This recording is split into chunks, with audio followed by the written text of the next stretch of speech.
कितने लोग कभी भी किसी की जो टेस्ट रिपोर्ट है आप लोगों ने पढ़ा हुआ है? पढ़ा हुआ है? तो जैसे आप बताइए, आप क्या पढ़े हैं मिट्टी की? से हमने रिपोर्ट दे दिया या किसी की रिपोर्ट होगी तो आपने कभी कुछ जाना उसमें? जैसे पीएच की मात्रा जमीन में कितनी है, हाँ। जीवाश्म कार्बन कितना है, हाँ। बोरन की मात्रा है, बोरन की, जिंक हाँ, भी हाँ, है, सल्फर भी है। हाँ, इस सब का सर पता चलता है कि अधिक है या कम है। हाँ। उसे टेस्ट से तो हम लोग यही, और नैनो उर्वरक नैनो कहते हैं सर, रासायनिक उर्वरक कितना फसल में उपयोग किया जा सकता है, और कार्बनिक जैसे गोबर की खाद कितना देना है, उसका भी ये सब रहता है। जी जी, वेरी गुड, बैठ जाए। अब आप देखिए, जैसे पीएच का आपने बात किया, पीएच का, ठीक है ना? तो पीएच जो है कितना होना चाहिए मिट्टी का? कितना? 8 तक होना चाहिए, ठीक है।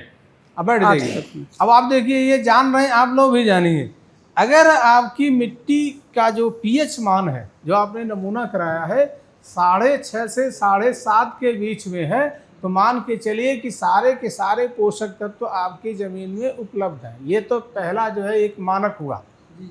अगर इससे नीचे या इससे ऊपर है तो आपको अलग से व्यवस्था करना पड़ेगा।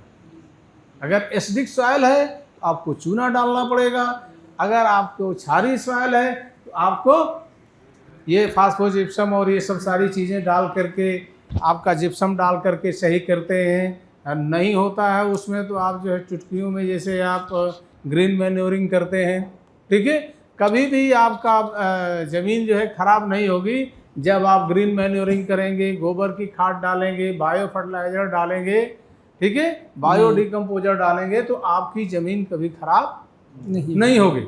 आप अपना जब टेस्ट कराते हैं तो एक चीज़ देखते हैं कि हीमोग्लोबिन है कि नहीं। जी जी, अगर आपके शरीर में ब्लड में हीमोग्लोबिन नहीं तो आप न बोल सकते हैं न चल सकते हैं। जी जी, पहले देखते हैं। वैसे ही आपकी ज़मीन में जो आत्मा है, ज़मीन की आत्मा, वह जो है जीवांश कार्बन है जी, ठीक है। उसी जीवांश कार्बन को बढ़ाने के लिए सारी कवायद होती है। धरती को तभी बचा पाएंगे जब आप रासायनिक उर्वरकों की मात्रा को कम करेंगे। संतुलित उर्वरक अपनाएं, धरती मां को बचाएं। उर्वरक विभाग, भारत सरकार द्वारा जनहित में जारी।